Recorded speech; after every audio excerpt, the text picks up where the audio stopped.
guys, welcome back. I am so excited today because it's been an age since I talked about designing kitchens, and they're one of my favorite rooms. I don't know what's been going on. I think it was last year sometime that we talked about kitchens. So today I've got a special treat. It's not only talking about designing your kitchen, but I'm going to show you how to align your design statement in your kitchen with the rest of your house so that stylistically everything works together. Woohoo! This is going to be great.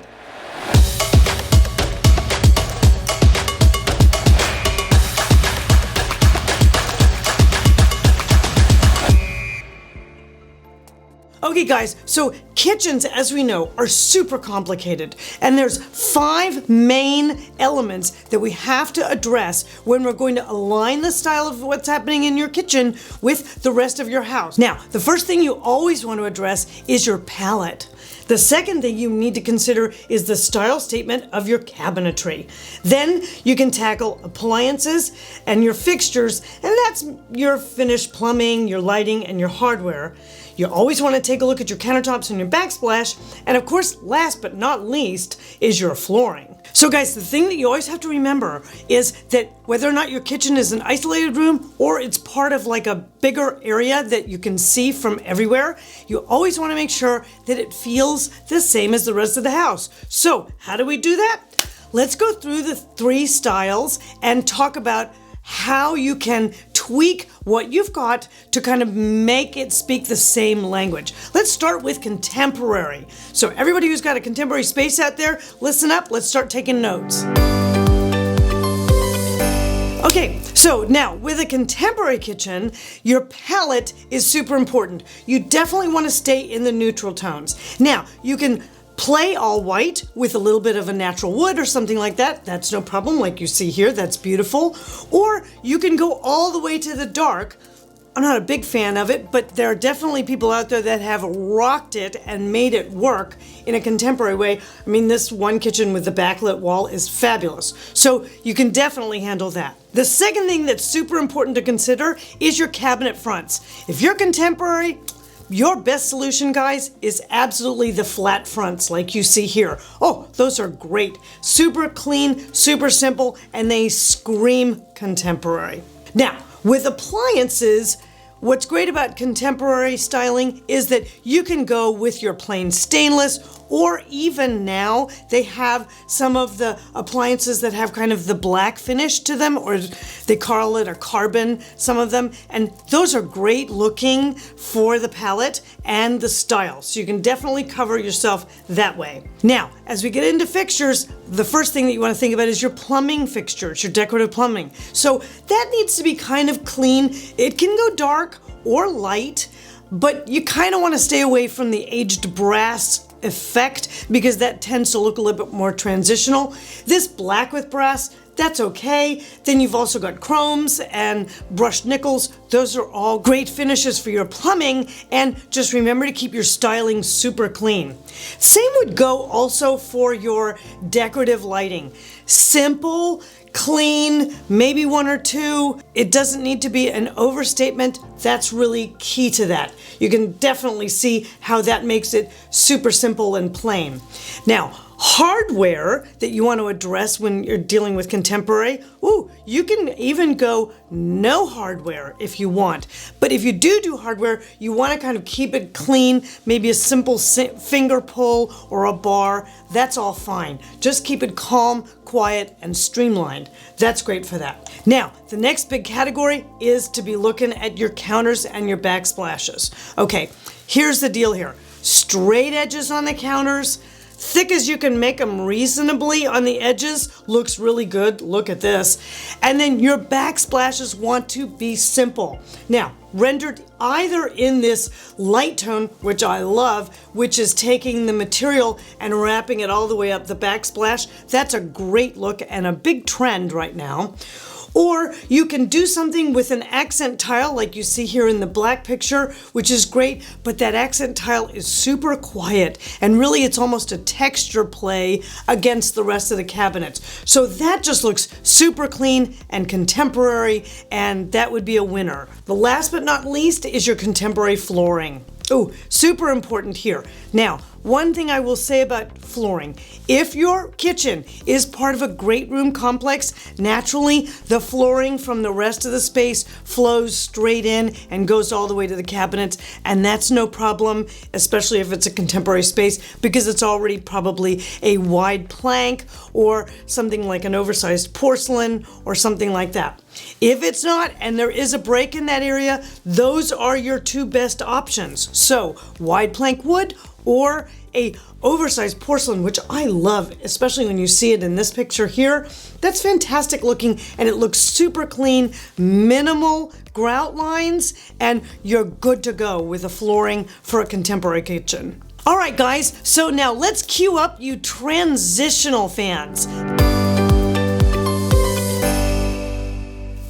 Your world is your oyster here. You can do a lot of mixing and matching with the traditional blended with the contemporary. You always have to kind of like keep it in line, of course, with the rest of the house. But let's think about your palette for a minute. It's a little broader than contemporary. You can add in some colorways, but the transitional palette does tend to stay a little on the softer side. Although this one with the dark island and the lighter cabinets above, that's really spectacular. Or the lighter cabinets with the natural wood finish, that also feels really kind of like a nice transitional palette, so that's great. You can pop in a color of blue if you'd like, that you can get away with, that's no problem. The second key element that you're considering is, of course, the style statement of the cabinets. And here, you know, all day long, you can go to that plain shaker and that is done. That's an easy solution. You don't really want to get it too much more traditional than that, and you don't want to go to the flat fronts that are really more of a contemporary style. It's better to kind of like play in the shaker style, and that will work well. On appliances, now you can feature like something a little fancier and more traditional like a La Cornue, but that can be the only thing. Everything else has to be super quiet if you're gonna mix appliance styles. Otherwise, just go ahead and keep it with the regular stainless. It's your best pricing standpoint, and it can be blended in with the rest of the look, especially in transitional. Now, if you pressed hard and went with a really traditional range on things, you have to really kind of dial it back for the rest of your fixtures. So your plumbing fixtures should be a little bit simpler or cleaner. I love this one in France that's the aged brass, and it's this beautiful traditional kind of metal finish, but it's done in a very contemporary, clean styling. So you can definitely mix those two together in a transitional statement. That's easy. You can throw in a little bit of black. That's fine. Keep your hardware a little bit on the quieter side if you've done something strong with the range as well. And the light fixtures can play a little bit. You can kind of do maybe a lantern style or something, but it's a little bit more streamlined. Now, your countertop and your backsplash, I would keep it a little bit more on the contemporary style, but you're wide open in terms of materials. Think about granites that are marbleized. You could do Caesar stone. You could even push towards a metal like this aged brass. Is very beautiful. That's a big statement, so you may want to isolate that just to maybe an island or something. And then backsplashes, you can definitely go a little bit more detail with it. I love this one that's got the metal inset. That's, I think, from Lily Tile. And if you want to know more about tile, go ahead and check out my video on all about tile. That'll explain everything about how to use it both on the wall and on the floors, which is super important. And then again, your flooring, you can play with a little bit more in transitional, but if it's part of a great room condition already and there's flooring already flowing in, you've got your statement done already. So you need to work with that in consideration. And if it's a room that's broken off and separate, you could for sure do a tile floor. I love the idea of the cement patterned ones. Those are fantastic, and you can blend those in with transitional as well as traditional. They have all kinds of patterns and they perform like crazy. So that's another good consideration to think of with a transitional style statement kitchen. So now, what if you've got a traditional home? Woo! We can so have fun with that with your kitchen. Of course, you want to keep it within the same style. So if you're doing Spanish colonial, the kitchen aligns with that. If you're doing something significantly different, it wants to align with that, of course. Now, here's the rule of thumb about the palette.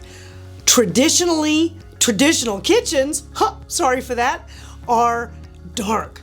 But you don't have to be locked into that at all. I mean, you can go dark. I love this black cornu with all the brass. That's fantastic. But notice that the walls are white. So that's fantastic. And it still stays kind of an evenly balanced palette.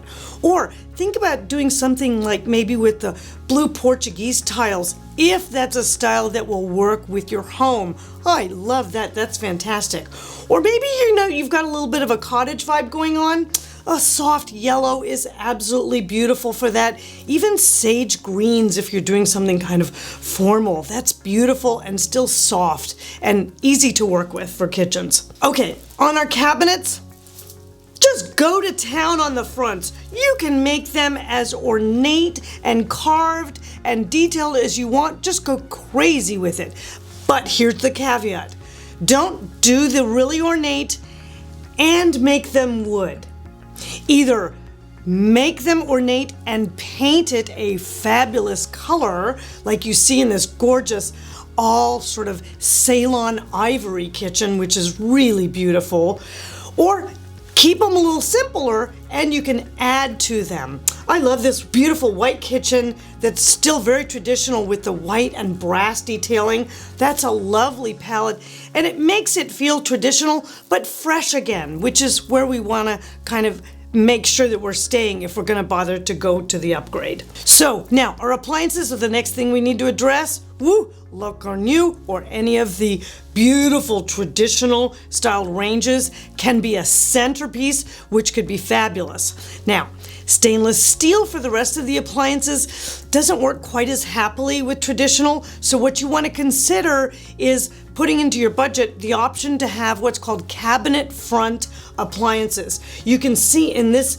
room here that they've got a big area, which is where their big Sub-Zero is or their kitchen is, and it all looks like the millwork. It's painted to be just like the millwork. So you can order your dishwasher, your refrigerator, and all the rest of those appliances to be cabinet front, and that's the best real look for a truly traditional kitchen. Warm metals are absolutely your friend. Not the bright brasses, but definitely those aged brasses. Think about bronzes. Those are beautiful as well.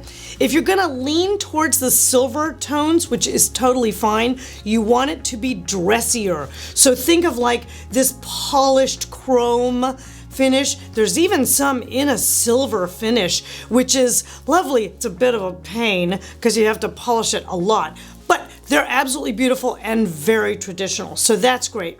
Now, lighting, well, heck, go to town, throw a chandelier over your island. Why not? If you want it as a major feature, go for it. And if you don't want to go quite that strong with your design statement over your island, you can do something that's a simple lantern. I love these black ones that look like they're coach lanterns. Those are beautiful and that works really well in that cottage style or barn style kitchen, which is great. Now, with traditional hardware, you want to lean in on those bin pulls. Oh my gosh, it's actually a traditional type of hardware. So go to town with it. Do it in an aged brass, do it in a bronze. For sure, it can go anywhere. Also, think about knobs and or decorated pulls and bars. Those are all very good. But here's the caveat with your hardware.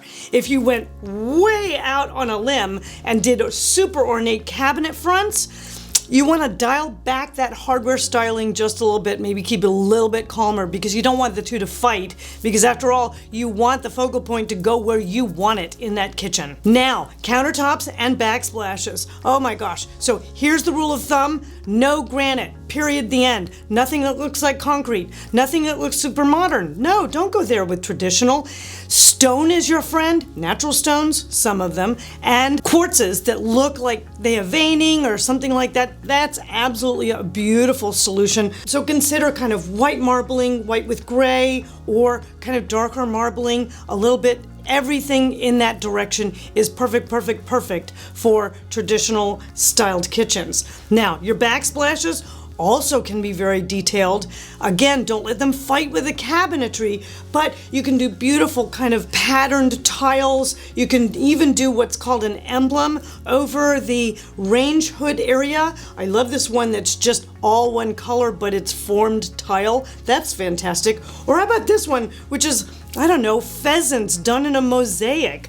That's amazing for the right space. So you can kind of go all over the map with it. It can be detailed. You can do an accent grout color to it. So kind of play with that one. Just make sure that it doesn't overshadow all these other fantastic details that you're combining together. Now, lastly, you have your flooring. Like I said the last 2 times, it's gotta tie in with the rest of the space. So if your traditional kitchen is sitting in a traditional great room space, you've already got that flooring, so leave it alone. If it doesn't, you can absolutely throw in something like, ooh, limestone, or something fabulous like that. That's always great looking. Or think about maybe a patterned wood floor. I love this chevron look, which is just amazing. Something detailed, something that feels traditional, something that feels kind of formal and a little bit on the fancy side. You can absolutely go to town with that, but just make sure that it integrates with the rest of the space and you are good. So now you guys know everything there is to know about putting your kitchen together with your style. And what are you gonna do now? You're gonna smash that like button and bash that bell and do all those things, comment. I love it. I wanna know what you think of this and tell me if you learned something from it. Oh, and listen guys, I know designing for your style can be super tough and it gets really confusing. So if you wanna learn more about how to work with your style, make sure you sign up for the Design Club. Go to lisaholt.com, get on that list. Ooh, it's opening super soon. And there's gonna be tons of information in there for you. Now what you need to do is you need to go over here and click this button. I have put together a super special playlist just for people watching this video that goes over a lot of my specialty style breakdowns, and it's gonna really help you out to kind of get into those details so you can make your space feel like you. So click right here and I'll see you guys next week.